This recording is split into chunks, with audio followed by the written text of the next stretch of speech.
Hello. Happy Monday, Michigan.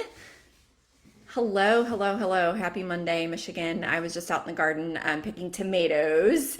Hopefully my nephew dog is here with me and hopefully he's going to be quiet. So this won't be very long, but I just want to say hi. Um, so much is happening and not happening in Michigan politics right now. I'd be curious to know your assessments. Drop your comments in the comment section.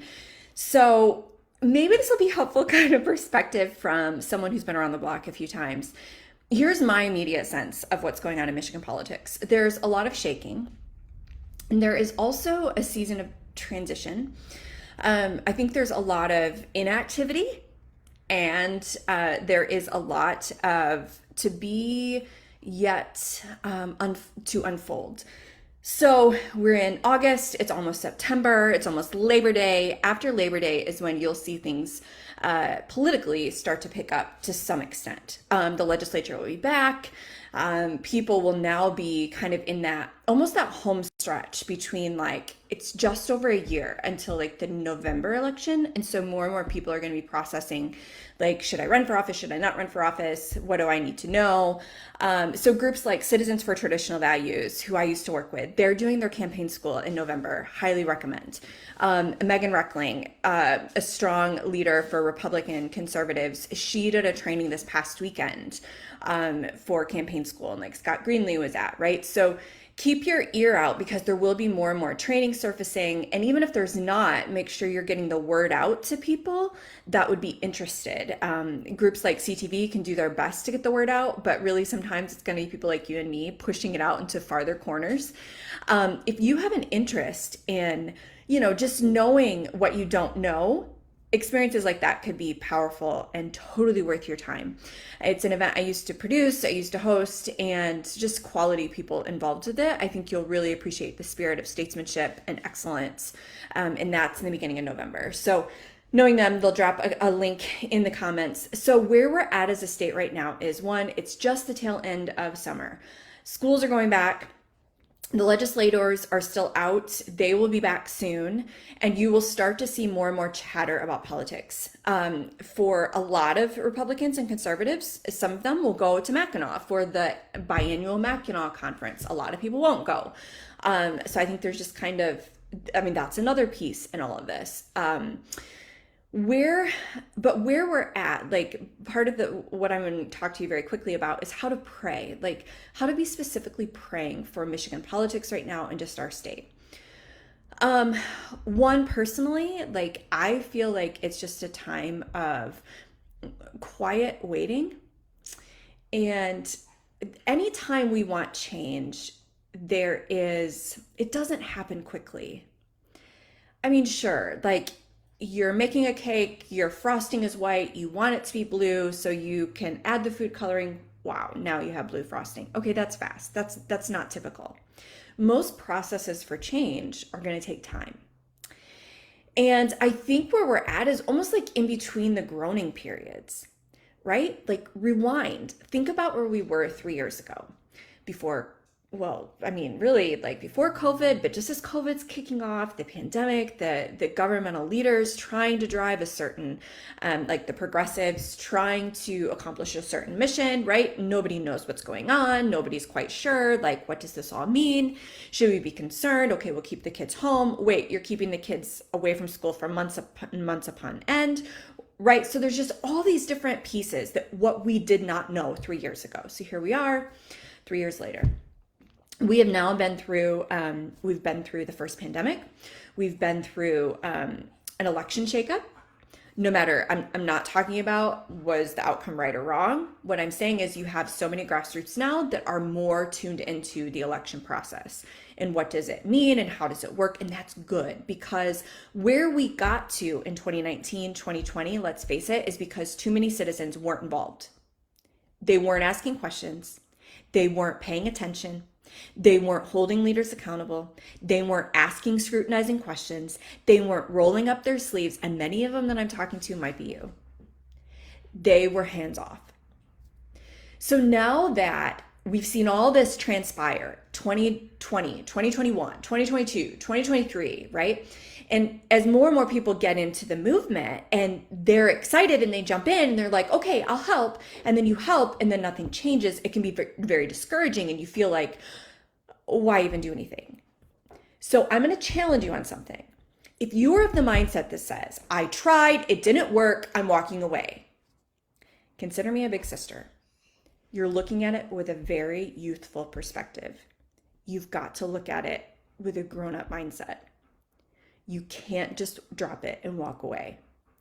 How many of your kids, right? Like if they said, oh, I can't get this Lego configuration to work, I'm walking away. Or your daughter or your son are making cookies. Oh, they turned out bad. I'm never going to try again. What would you say to them? Practice makes perfect. You give up, or you don't give up. You don't walk away. You keep perfecting it. You keep learning the skill. You keep learning the trade. You go back and try again, and you try again, and you try again, and you try again. America is a nation of the people, by the people, for the people. It was never meant to be a nation that is built around one party or one leader. Where we have gotten is a nation of the sleepy people, by the sleepy people, and for the sleepy people. I can make the argument to you that what we have right now is in essence what citizens deserve. I can hear you all going in like letting out a loud gasp, but let me explain it. If you were to tell your daughter or your son, oh, look at those nice white shoes I bought you a week ago. Oh, what do you mean they're all covered in mud and red dye and chocolate? Would you say to your son or daughter, oops, guess we better take the shoes back. Guess we better go buy more. You would say, this is a consequence of your lack of care of the white shoe. Okay, it's a very simple example, but does it make sense? That if what you want is freedom, if what you want is truth and transparency and excellence, then you have got to be proactive and engaged with it. This is my little ace that's trying to be a part of the process. You have got to be engaged in it. You cannot walk away from it. But when we are currently living in the fruit of decades of people walking away, washing their hands, saying, I'm not going to be involved. So we're a nation of the people, by the people, for the people. It's interesting that that statement does not say we are a nation of the people with long-term goals, for the people of short fuses, right? It didn't say any descriptives. It just said we are a nation of the people, by the people, for the people. We have the government that we deserve. So what does that say to you? Oh my gosh, Amy, we can't do anything. We can't change it. Stop.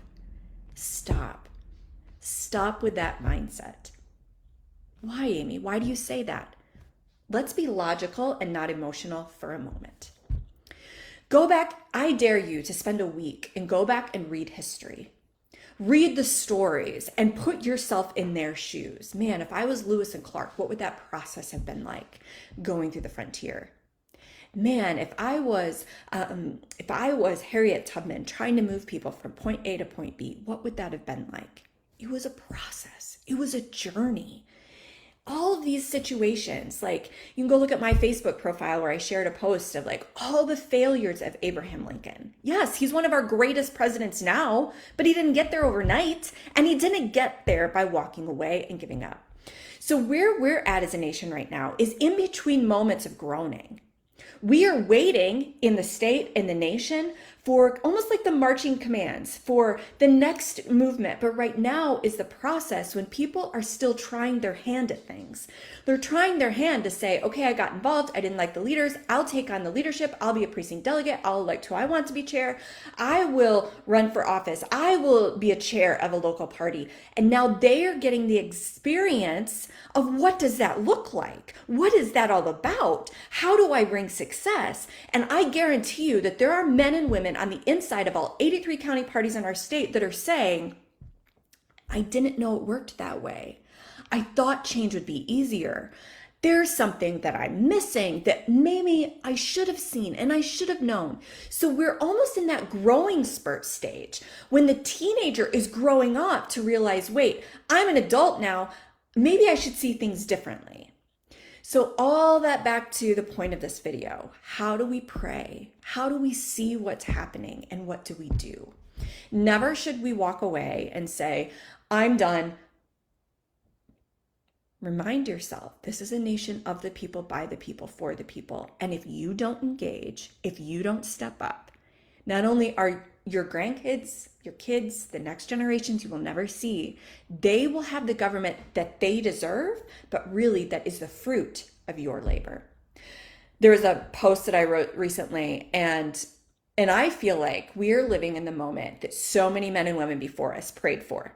They prayed for the shaking. They prayed for the exposing. They prayed for the revealing, right? How do I know? Just think logically about it.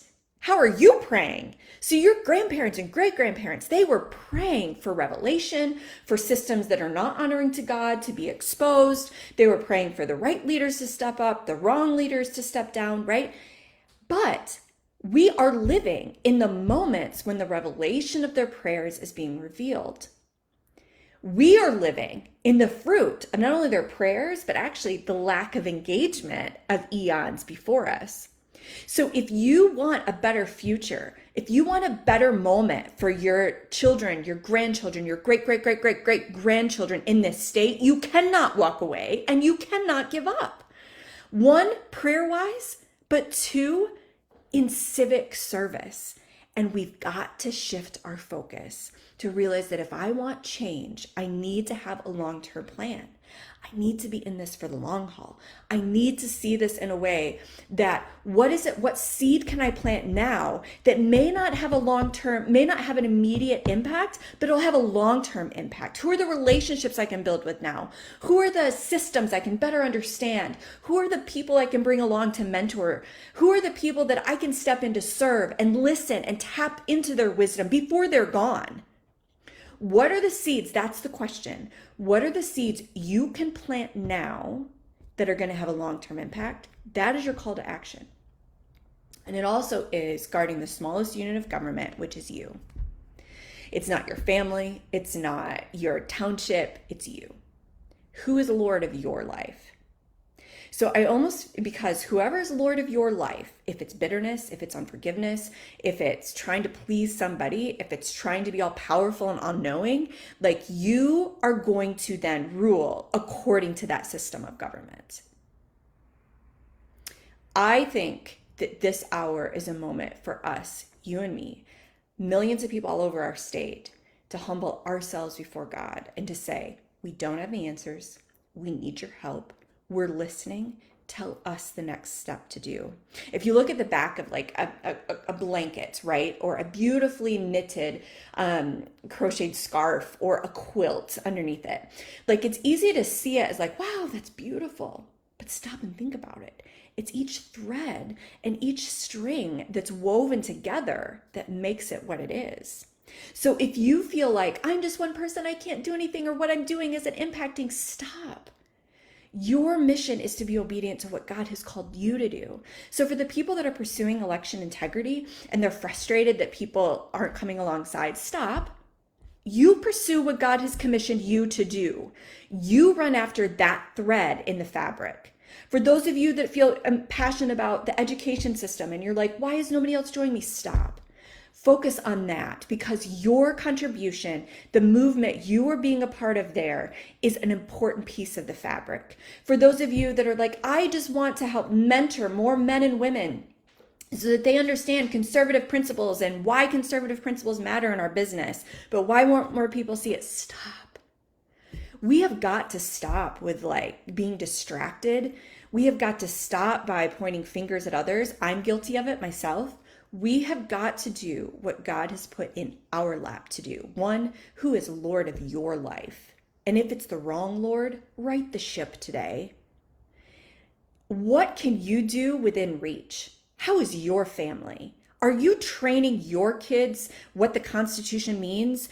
The importance of going to school board meetings? The importance of getting to know your mayor? Are you showing up to township or county commission meetings or school board meetings consistently, building relationships, showing a smile on your face? Are you identifying the orphans and the widows and the homeless that need help around you, the neighbors who are lonely, the seniors who have no one? Are you loving on them? This is a part of the piece of the fabric. And if each of us will do what we have been commissioned to do while praying and saying, God, show me where I need to change. Show me the leaders that I need to pray for. And you continue to pray for the leaders. Continue to pray that they will know the unbelievable mercy of a good God and that their hearts will be turned. My a challenge for you is go read the story of Saul in the Bible. Like, just take out all other context that you know and read the story of Saul and look at who he was. He was a bad guy. Bad guy. And what he did, though, is he had a Damascus Road experience where the living God met him and changed him forever. So I think there are leaders that some of you are going to feel compelled to pray for, that they have that Damascus Road experience. And I think that's what all of us can do, is pray for the leaders in our community, our school boards, our the lawyers, the judges, whoever God is moving you to pray for the Damascus Road experience. And then take action where you are. Don't get distracted with the noise about every other item going on. Guard your peace. Bring your family along for the journey. Recognize change is possible. Good is going to happen. It is happening, but it does not happen in a moment. Ask yourself, what are the seeds I can plant now that are going to have long-term impact? And always look at people through the eyes of redemption. That how would God have me look at the city council member? How would God have me look at the school teacher? How would God have me look at the spouse? You are meant for such a time as this. Americans Unite for Michigan. Do not give up. Do not walk away. Live out the example that you're teaching your children. That good things come from persistence, consistency, hard work, perseverance, smile, teamwork, but do not walk away from the civic process. We are living in challenging times, but if we're honest and if we read history, it's been challenging before. So we're glad to have you here. Thanks for being a part of the journey and the ride. Don't give up. The best days are yet to come.